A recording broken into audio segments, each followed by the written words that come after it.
So let's return to that landmark judgment by India's Supreme Court that sex between a man and his underage wife is rape. The age of consent in India is 18, but a clause in the law had allowed sexual relations between a man and his wife as long as she was over 15. Well, Madhu Mehra is a women's rights lawyer. She joins us live now from Delhi. Thank you very much for joining us here on the programme. Just how important, in your view, is this judgment? See, I think my interpretation of this judgment, and a lot depends on the interpretation, is that it criminalizes non-consensual sex with a wife under 18 years.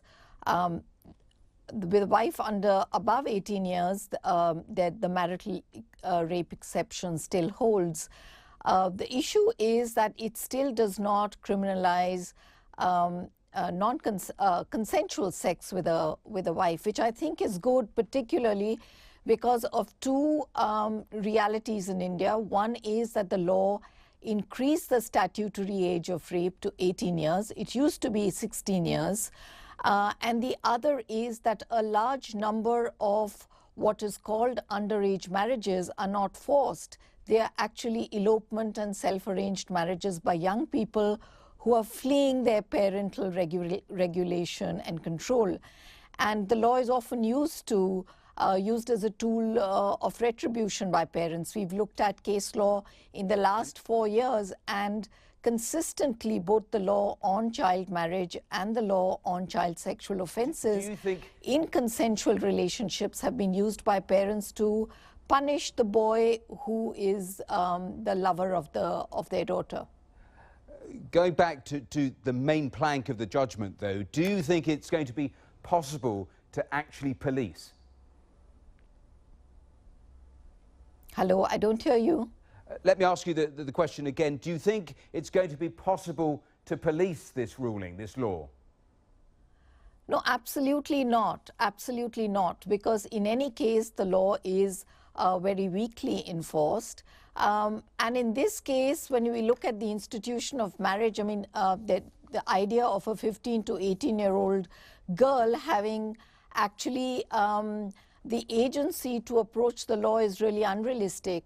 So, which is why the interpretation then becomes very necessary, that it should only strike at non-consensual sex and not consensual sex, because it's very likely that the parents might use this again against the husband of their daughter. Sure. Just give me an idea, a glimpse from your experience talking to some of these girls, just what they've been enduring.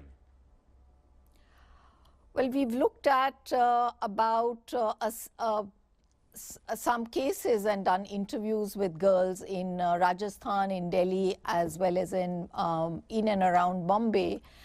A lot of these girls are compelled into or choose early marriage only because of their socio-economic circumstances. They're school dropouts, a large number of them. They have really no other, they have no employment opportunities, having dropped out earlier.